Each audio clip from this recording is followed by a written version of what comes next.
ستوديو ጽንተት ትግራይ ዝደገፈ ሕብረት አፍሪካ ኩነታት ትግራይ የሻቀለን ለክብልን ኮሎ ኢትዮጵያ ውዕል ፕሪቶሪያ ይተግበር ይላል። ዲፕሎማሲኛታት ጉዳይ ትግራይ ኤርትራን ኢትዮጵያን ህልቂት ከምዝወደድውን የጠንቆለው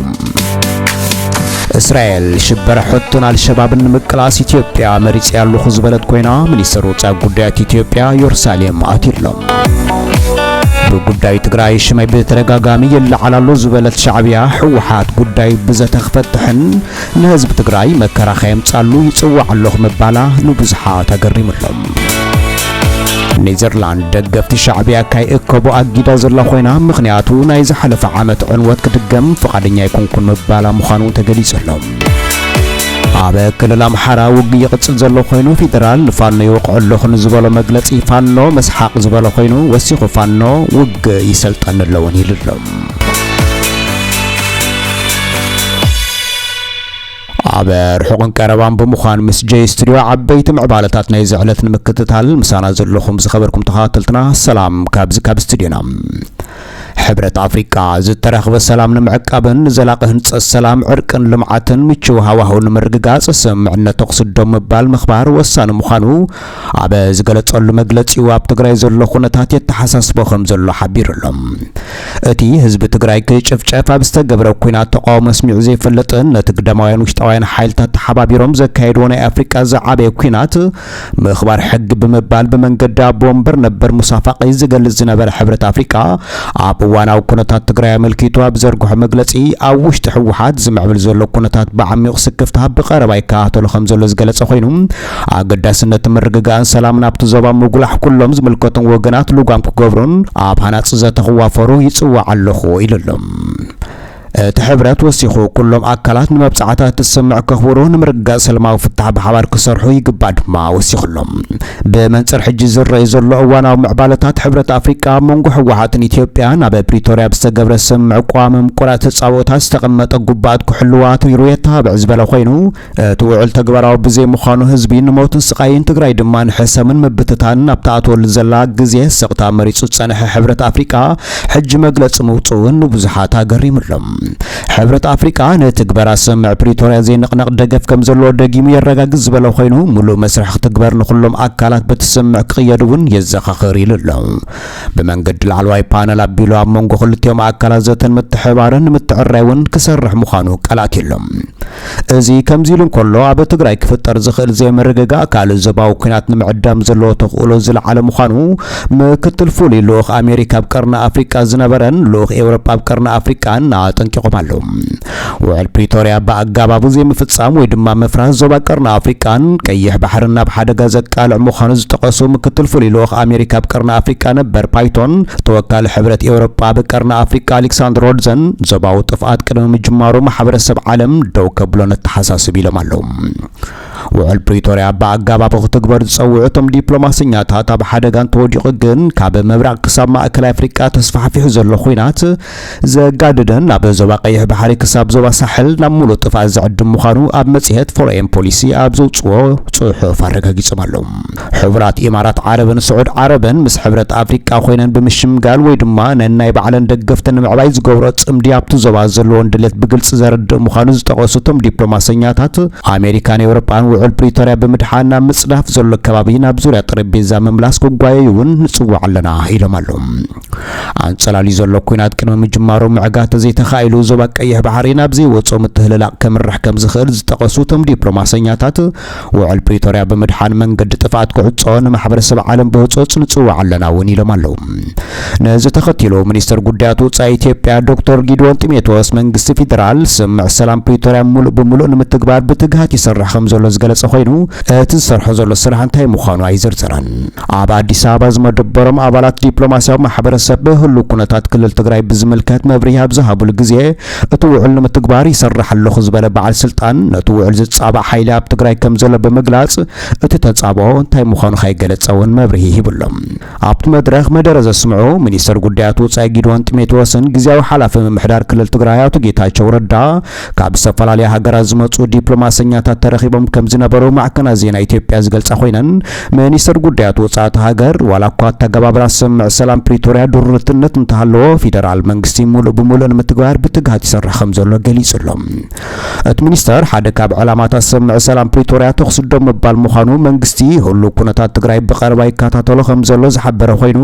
ምስ ግዜያዊ ምምሕዳርን ማሕበረሰብ ዓለምን ብምትሕባር ስምዕ ሰላም ፕሪቶሪያ ንምትግባር ክንሰርሕ ኢና እውን ኢሎም ኣብ ሕብረት ኣፍሪካ ኮሚሽነር ፖለቲካዊ ጉዳያት ሰላምን ድሕንነትን ኣምባሳደር ባንኮለ ጊድዮ ኣብ ክልል ትግራይ ዘሎ ኩነታት ብሰላማዊ መንገዲ ንምፍታሕ ኩሉ ሰብ ጻዕሪ ክገብር ይግባእ ዝበለ ኮይኑ እቲ መልእኽቲ ኣብይ ኣሕመድ ሒዙ ናብ ኤርትራ ብምጋሽ ምስ መራሒ ሻዕብያ ኢሳያስ ኣፈወርቂ ከም ዝተራኸበ ዝንገረሉ ዲፕሎማት ኩነታት ትግራይ ንምፍታሕ ንሰርሕ ኣለና ምባል እውን ንብዙሓት ሰባት ኣገሪሞሎም እዚ ከምዚሉን ከሎ ኣብ ቀርና ኣፍሪካ ማያቶች መጥዓደን ኣብ ሕቱን ኢራንን ተጻብኦ ዘጋጥማ ዘሎ ናይ ታፈታዊታ ምዃና ዝንገረላ ኣዘርባይጃን መራኸብ ብሻዕብያ ከም ዝተዓገታ ክትገልጽ ጸንሐት እስራኤል ምስ ኢትዮጵያ ጥቡቕ ርክባት ኣብ ምግባር ኣብቲ ዞባ ተሳተፍ ከም ዘላ ዝፍለጥ ኮይኑ ሎሚ እውን ብዝለዓሉ ሰበስልጣን ርክብ ምስ ኢትዮጵያ ተካይድ ከም ዘላ ተሓቢሩሎም ኣብ አዲስ አበባ ምስ አምባሳደር እስራኤል ኣብ ኢትዮጵያ አብርሃም ንጉሰ ድሕር ምርኻቦም ድሕር ክልተ መዓልቲ ጥራይ ሚኒስትር ጉዳያት ወጻኢ ኢትዮጵያ ጊድዮን ጢሞቴዎስ ናብ ኢየሩሳሌም ብነፋሪት ብምኻድ ምስ እስራኤላዊ መዘኑ ጊድዮን ሰዓር ተራኺቡ ከም ዘሎ ተገሊጹሎም ክልቲኦም ኣብ ዞባ ቀይሕ ባሕርን ኣብቲ ከባቢ ዘሎ ጸጥታን ምስ ኢትዮጵያ ንምስራሕ ዝዓለመ ምዃኑ እውን ምንጭታት ገሊጾም ኣለዉ ካብ ሚኒስትር ጉዳያት ወጻኢ እስራኤል ዝተረኸበ ዜና ከም ዘመልክቶ እቶም ሚኒስትራት ብሕታዊ ዕላል ከም ዝነበሮም ድሒሮም ግን ምስ ማዕከናት ዜና ከም ዝተዘራረቡ ዝገልጹ ኮይኖም ዘቶም ኣብ ምጥንኻር ክልቲያዊ ዝምድናታት ዘተኮረ ከም ዝነበረውን ማዕከናት ዜና ገሊጾም ኣለዉ ጊድዮን ሰዓር ኢትዮጵያ ናብ ተል አቪቭ ዘካየደቶ ናይ ወጻኢ ጉዳያት ዑደት ኣካል ናይቲ ንሱ ዝመርሖ ዘሎ መንግስቲ እስራኤል ምስ ሃገራት ኣፍሪቃ ዝምድና ንምጥንኻር ዝጀመሮ ተበግሶ ምዃኑ ዝገለጸ ኮይኑ ምስ ኢትዮጵያ ዘሎ ታሪኻዊ ዝምድና ኣብዚ ግዜ እዚ ብዛዕበየ ክሕይል ምዃኑን ገሊጹሎም ክልቲኦም ሚኒስትራት ጉዳያት ወጻኢ ፈለማ ብውልቂ ተራኺቦም ድሕሪኡ ድማ ኣብ ኩሉ መድያ ዝምድና ክልቲአን ሃገራት ኣብ ምዕባይ ዘተኮረ ዝሰፍሐ ክልቲያዊ ኣኼባ ኣካይዶም ዝብል ዝተረኽበ ሓበሬታ ካብ እስራኤል ሚኒስትር ጉዳያት ወጻኢ ሰዓር ኣብ ቀረባ እዋን ናብ ኢትዮጵያ ዑደት ከም ዘካየዱ ኣፍሊጡሎም እቲ እስራኤላዊ በዓል ስልጣን ወሲኹ ዝናይ ሎሚ ዑደት ኣብ ውሽጢ እቲ ምስ ሃገራት ኣፍሪቃ ዘለና ርክብ ንምሕያል ዝመርሖ ዘለኹ ተበግሶ ናይ መጀመርታ ዑደት ክኸውን ዝብለ ኮይኑ ምዘን ሃገራት ዘለና ዝምድና ምጥንኻር ሓደ ካብቲ ስትራቴጂካዊ ዕላማታትና ናይ 2025 ኮይኑ ኢትዮጵያ ኣብ ዞባን እስራኤል ኣገዳሲት ሃገር እውን ኢሉሎም ገብረ ሽበራ ንህዝብና ልሙድ ስግኣት ዝበለ ንሱ ኢትዮጵያ አንጻር ምርግጋእ ቀርና ኣፍሪቃ ብሓደጋ ዘወቱ ገብረ ሽበራው ትካል አልሸባብ ወሳኒ ተራ ተጻወት ከም ዘላን አልሸባብ ምስቶም ብኢራን ዝድገፉ ኣብ የመን ዝርከቡ ሕቲ ብምትሕባር ንጸጥታ ምርግጋእ ትዞባ የዳኽሞ ከም ዘሎ ዝገለጸ ንሱ ኣብዚ መዳይ እዚ ስራሕ የድልውን ኢሉሎም ኣብ ዞባታትና ኣኽራር እስላማዊ ገብረ ሽበራ ንዕዘብ ኣለና ሓማስ ኣብ ቃዛ ሂዝቦላህ ኣብ ሊባኖስ ጅሃዳውያን ኣብ ሶርያ አልሸባብ ኣፍሪቃ ዝበለ ንሱ ገብረ ሽበራ ክጠፍ ኢትዮጵያ ወሳኒ ደጋፊትና ክትከውን መሪጽና ያለና እውን ኢሉሎም ኣብ ዞባ ምብራቅ ጎጃም ወረዳ ነፍሰ ሳር ኣብ ከባቢ ከተማ ሞርቶ ለማርያም ኣብ ዝርከብ ደብረ መድኃኒት ኣብ ዝተባህለ ቦታ ሓያል ውግእ ይካየድ ኣሎ እቲ ውግእ ብዝተፈላለየ ኣንፈት ይካየድ ከም ዘሎ ዝግለጽ ዘሎ ኮይኑ ዕጡቃት ፋኖ ዝተፈላለዩ ትካላት ምስሓዙ ከም ዝጀመረን ሓይልታት ጸጥታ ንብረት ናይተን ትካላት ከይውሰድ ስጉምቲ ክወስዱ ኣብ ዝፈተንሉ ምልልስ ከም ዝተኻየደን ዝሕብር ዘሎ ኮይኑ ድሒሩ ናብ ሙሉእ ውግእ ዓቢሎም